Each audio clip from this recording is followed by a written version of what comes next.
Hindi ako si Mon. Ako si Marlon. Pero nasa Liliw tayo ngayon. Baling ganda, baling saya. Kaya tara, samahan niyo ako dito sa bayang mapangaliw, ang Liliw, Laguna. Malapit nga lang pala to sa amin kaya nagmotor na ako. Tsinelas capital nga pala ito ng Pilipinas. Kaya Tsinelas Festival ang meron dito ngayong April 25 to 27. Kaya ano pang inaantay nyo? Parinin na, baling saya, baling ganda sa Liliw, Laguna. At syempre, pagdating natin dito, dumiretso muna tayo sa simbahan para magdasal at magpasalamat sa Panginoon. Kaya tara na, mag-ikot-ikot na tayo.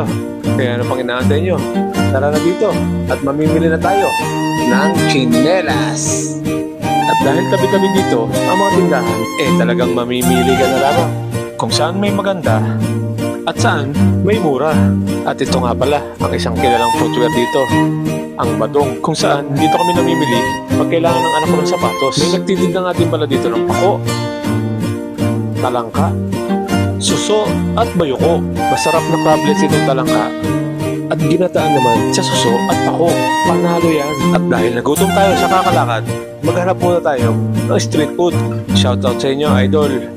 At ito agad ang unang pinuntahan natin, ang mga tusok-tusok, kikiam at chicken balls nga pala ang una natin nilantakan. At dito naman sa kabila, nakakita tayo ng tokwa. Kaya ito naman ang sinunod natin kainin. Panalo. At syempre, susubukan din natin dito ang pangmalakasang shawarma. At dahil may nakita tayong takoyaki, ano pa ba? Tikman na din natin ito. Ayan, tamang-tama, niluluto pa. At syempre, hindi natin palalampasin ang potato corner ni Madam Nika at ni Papa Beans. At shoutout nga pala sa magigiting natin mga tricycle driver at sa mga tendera dito sa Liliw, Laguna. At habang nag-iikot tayo, marami pa tayo nakita ng pagkain tulad ng kasoy, kesong puti, longganisang lukban, at syempre, ang mga pampasalubong na pagkain. Ayan, tingnan nyo naman, napakarami. Talaga namang mamimili na lang kayo.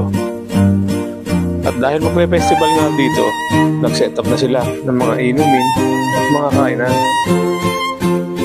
Tulad ng shawarma, nagte-trending na cheese coin, mga Korean foods, tulad ng fish cake, japchae, corn dog, may Graham bars din at Mr. Donut. At kung hanap nyo naman ay cafe at restaurant, may Cafe Liliw dito, may Chef Mau, OBQ, ang American Ribs and Wings, at ang isa sa sikat na Arabella. At syempre, marami pang ibang kainan ang masarap dito. At kung hotel ang hanap nyo, meron din sila dito, ang Hotel de Liliw. Kaya ano pang inaantay nyo? Malapit na ang festival dito ha. Iset nyo na, isama nyo na ang tropa. Kaya hanggang dito na lang muna. Maraming salamat at nasayang ko na naman ang higit 3 minuto ng buhay nyo. Happy Tsinelas Festival, Liliw, Laguna. Baling saya, baling ganda.